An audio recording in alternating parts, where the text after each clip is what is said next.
As you take a look down here around the basement dungeon area, this chanting of tens of voices of people somewhere else deeper down inside this dungeon area. I look at everyone and go, do you all hear that? I would suggest we get out of this house, because I don't like this house. We've been attacked by so many things, including bugs now. All right, cowards, we can leave. Over to your right, appearing to be down some more additional crypts, you see some movement, and suddenly, standing before you... A red tiefling. I have horns that kind of curl in on themselves, kind of scared. She yelps and jumps back 5 feet and holds out her staff. Who are you? What are you? Get out of here. Are you alive? I am alive. I don't know how to get out of here.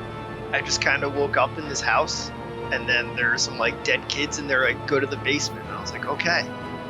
As we're walking down the stairs, Phil's gonna say, if you guys don't mind taking 5 minutes, I would like to bury the bones of Emily.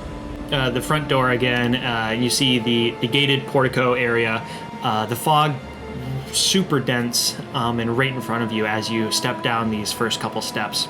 Slowly but surely, making your way through the fog. The air in your lungs is just, it's closing your lungs up. Everyone takes 1 level of exhaustion. I don't want to be in the fog anymore. Thur will say, I do believe we might want to make a hasty retreat. Thur will help Phil back into the house. So inside this cabinet, this would be the weapons cache that they would use to go hunting with. You see a heavy crossbow, a light crossbow, and a hand crossbow, and 20 bolts for each weapon. So how did you end up here, Char'lee? I was passing through. I was at the Blood on the Vine Tavern, and I was speaking to Ismark. I got really drunk, passed out, and woke up here. I guess if we are spending the night here, I suggest that we pick a room and barricade the door, just in case. Actually, I need your robe, Sasha, and your armor, Katie. Thur is going to tinker with it for a little while, and he's going to fuse it with Mind Sharpener. And Zilgum, you now have magic armor. Wake up in the morning. I'm assuming you guys are kind of moving that cabinet back out of the way of the door. I would like to sneak down and just peer around that corner. That's when the floor beneath you suddenly gives way. And it's Featherfall! Are you okay? No, I'm not okay. There's a spike in my foot. Do you want to go through and try to open up all of these chests? 11 gold pieces and 60 silver pieces. It's in a pouch of what appears to be tan preserved human skin. 3 moss agates. So a black leather eye patch with a gem sewn onto it. Is a silvered short sword. That's all 5 chests open for you guys. As you go a little bit further down here, you can just the smell of rot just begins to fill your nostrils again. You suddenly start to feel the ground below you shifting and moving, and I need everyone to roll for initiative. As this guy is still pulling itself out of the ground and cleaving off one of his right arm completely. And I'm gonna channel divinity, turn undead. Spend its turns trying to move as far away from you as it possibly can. Firebolt casts from your hand, slamming it right into, it's going to be the back of him, since he's trying to claw at Zilgum there. And give the thing a little tap on the back, and it reaches her arm out, a long bong fills the air, it just kind of falls apart. She's always making them run away. Why are they running away? She's just making it harder on all of us. So you just run into this room, you see skeletons in these shackles of some sort of humanoid, long dead and decayed bodies. Painted statue of a tall man and a wolf. On the other side of the mattress, you see hands just come up over top, and suddenly the eyes of the ghoul look back at you. Everyone else in these other rooms just sees this flash of bright light suddenly come from inside this room that Thur just that ran into.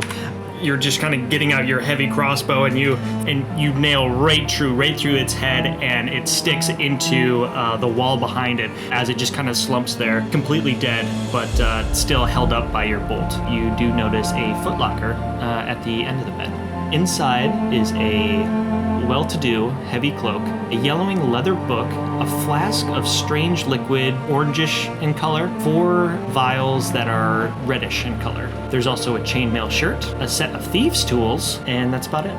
Phil's gonna press her ear against the wall. The sound of movement within the earth itself that is trying to bust out of the wall, and no. I need everyone to roll again for initiative. I would like to back into the corner.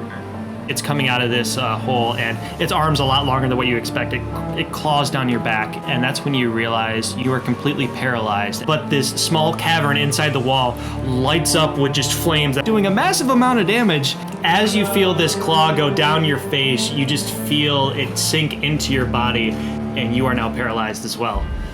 And then he's going to cast Tasha's Caustic Brew.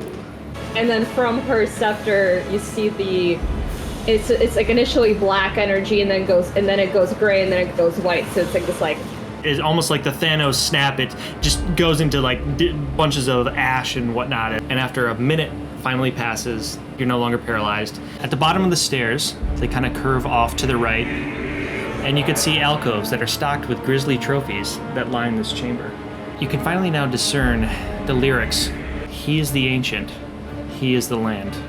As you're looking down this hall, you immediately see rooms to the side that are barred closed. This must have been a prison area. The chanting gets louder, the wall thinner than the walls around it in the other cells. The door clicks and swings open. As you look inside this room,